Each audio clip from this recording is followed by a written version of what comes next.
What happens when you combine a MMO genre that is eager, so damn eager for any new MMO, and an MMO that really looks kind of too good to be true coming out of nowhere? But you get something that may or may not be a scam. We'll take a look at that here in a sec. From Vawraek Technology, which was founded in 2021, one of the biggest reasons this game is raising a few red flags for me. But let's not get ahead of ourselves here. First, let's look at the game itself and what it is actually offering. Spoilers, it's a lot. It's a whole lot that it is offering. Perhaps too much that it's offering. The Quinfall is a fantasy-themed MMO that offers the following: a variety of biomes, seasonal weather, a dynamic ecosystem, player-run taverns, board games, a music system, climbing, robust character creation, treasure hunting, base building, ocean sailing, interconnected crafting professions, and time travel. I mean, why not just throw in time travel? Of course, you need some. To quote my last video, air blimps, zeppelins. It's zeppelins. I meant to say zeppelins in the last video. Thanks for pointing out that I called them air blimps. Oh, and for good measure, by landmass, it's the biggest MMO with 2,016 square kilometers. The Quinfall's trailer looks good, even if at times it feels more fan-made than studio-produced.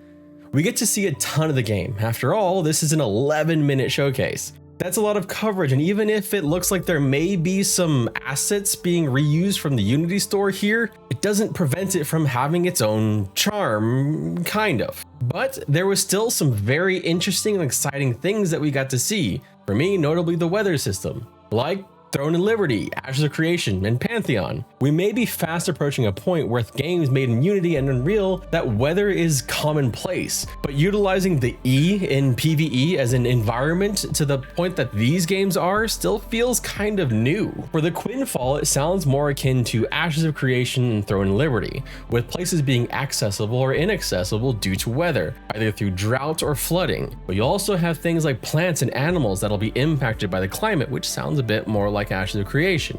Oh, but we're not done. No, not by a long shot. We are not done talking about this game and everything it has to offer you and all of the MMO dreams you've ever had. In the Quinfall, you'll have player-run shops and taverns, as well as be able to play board games and mini games. You strike me as a man of the world.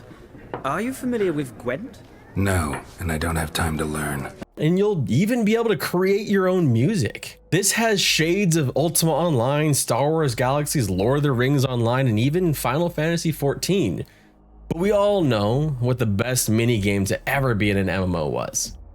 Slash Gems from EverQuest. I mean, was there any competition for that? If all the sandboxy feel wasn't enough though, it looks like you'll be able to climb as well. Though the trailer makes it look like it's only done in specific areas. More like an EverQuest 2, for example, that had designated places for you to climb. So not exactly a new thing, but still something that adds something to the world. This is part of how you'll figure out puzzles in the game to uncover secrets of the world, traveling through hidden caverns and underwater to find valuable treasures. Character customization looks pretty in depth as well, with lots of details, especially in facial customization. But I get the idea, like this is going to be a lot more like Throne and Liberty, where you have really essentially you can only be a human, but then you have a lot of ability to change that. Like you can make this guy, for example. Still not convinced that this is the next big MMO? Well, I've got more features for you. What about farming? But if you're going to farm, there needs to be some extra reason behind it outside of just showing Joja Core that they really aren't needed. You can take your farm goods and cook, or hire workers or real players to do it for you. Maybe craft a few potions to ease your journey or cut down some trees. Not a fan of vegetation? Well then, why not hunt some animals with the hunting profession, or tame them instead of killing them? We have to take a moment to talk about combat too, the very first thing that was showed off in the trailer. They're promising non-target combat system with both PvP and PvE based on sleight of hand, which is an odd choice of words to use to describe your combat system in this game, specifically this game. That's weird. The combat is also supposed to include ship battles, island skirmishes, castle sieges, and open world PvP.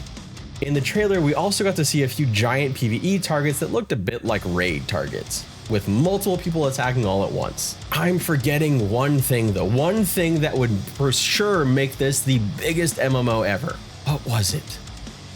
What was that one thing that any good MMO has to have? Fishing! That's the thing.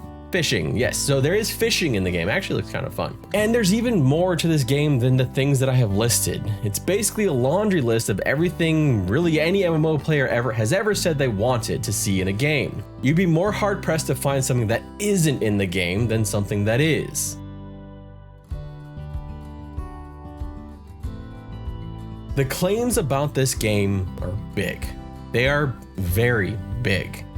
It really is just like a laundry list of the things that people have said they want in an MMO, at least in a sandbox MMO. It feels to me so kind of lumped together and just so expansive.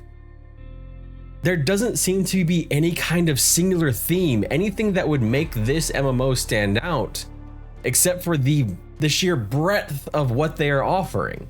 That seems to be the main selling point. Look, we are offering so many different things, but that's also what's sparking some red flags for me.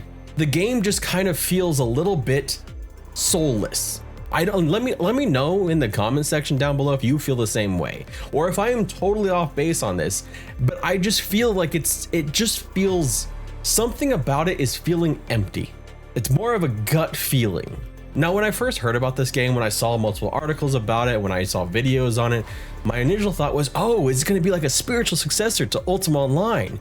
It's going to be really sandbox. You can tame things, you can have your own home. That's going to be awesome. But honestly, it feels too spread out, too lacking of focus. I don't know what anyone would pick out to say, this is the thing that this MMO is going to do very well. There are big red flags on this, but I don't think there's a bigger red flag than the actual time frame. Take a look at similarly ambitious games with some similar systems, like their interactive weather system, Throne of Liberty and Ashes of Creation. One of these is from a huge publisher with deep pockets, and it's taken around 12 years of development. The other is still in development without any clear release date, and they too have deep pockets. Star Citizen has millions on hand and remains in persistent development, while games like Elder Scrolls Online took 7 years to be made by ZeniMax. New World, funded by Amazon Game Studio, took 6 years. The Riot MMO was first confirmed back in 2020, and we still have no idea when they might launch.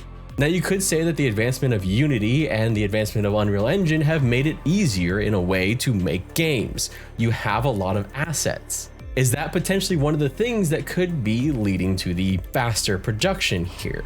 Because something I noticed in the trailer is that just how unsteady the NPCs feel, especially in close-ups. They kind of just seem to float in the world, like they don't really belong there. And there's just something about the world itself that, while there are certainly things that look good, they look like they're individually made. They don't look like they all fit together. The world itself seems to lack any kind of theme to it. It's just, and then you throw in time travel as well. Doesn't that just sound like you're someone who's wanting to buy all the things from the asset store on Unity and just put them all in a game and then sell them all to you? Kind of does to me, and I honestly don't know that much about asset flipping. I actually started researching asset flipping for this video because it makes sense here. But we have to just circle back to the time, because the development cycle for this game is incredibly short so far. This company that none of us have heard of was established in 2021, meaning the maximum amount of time that this game really could be in development is 2 fucking years. Listen, I try to be positive, I really do, but there's just things that are not adding up here, and I don't want people to get their hopes up for a game that may be hollow or may just be another Bless Online. This is where I would honestly urge so much caution. I would urge so much caution with this game, with your level of hype, and honestly with anything if they start asking for founders packs or pre-orders or pay to get into beta and things like that. Just be cautious. Ultimately, make your own decisions. And remember, I could be completely wrong. This may be an incredible MMO. It could also just be an average MMO that's really kind of good. I'm just pointing out some of the things that are making it seem a little bit more like the day before and a little bit less like, say, Elder Scrolls Online. I want this to be a good game because I want every MMO that is in development to launch and be well received by whoever their target audience is. I am a fan of the MMO genre if this channel was not a huge indication of that. I want them to succeed. But I would be remiss if I sat here and said, oh, this is going to be a cool, amazing MMO, when I'm watching it, which is actually what I intended to do with this video, is tell you how great it looked and how cool it looked. But I could not get past the red flags I was seeing. But I, for one, am more interested in other indie MMOs in development, like Ashes of Creation, Pantheon Rise of the Fallen, and Monsters and Memories. Monsters and Memories is probably the most opposite approach of these. It is a game in development that has a very clear focus. It is a game that has a very realistic development cycle, and honestly, they've been pretty forthright with everyone. They have great and really up-to-date patch notes and just released some now. I actually covered Monsters and Memories when I first heard about it back in this video here. So if you want to take a look at that game, another indie MMO, go take a look. See if it's more up your style. My name is Redbeard Flynn. Thank you so much for watching, and I hope you have a wonderful day.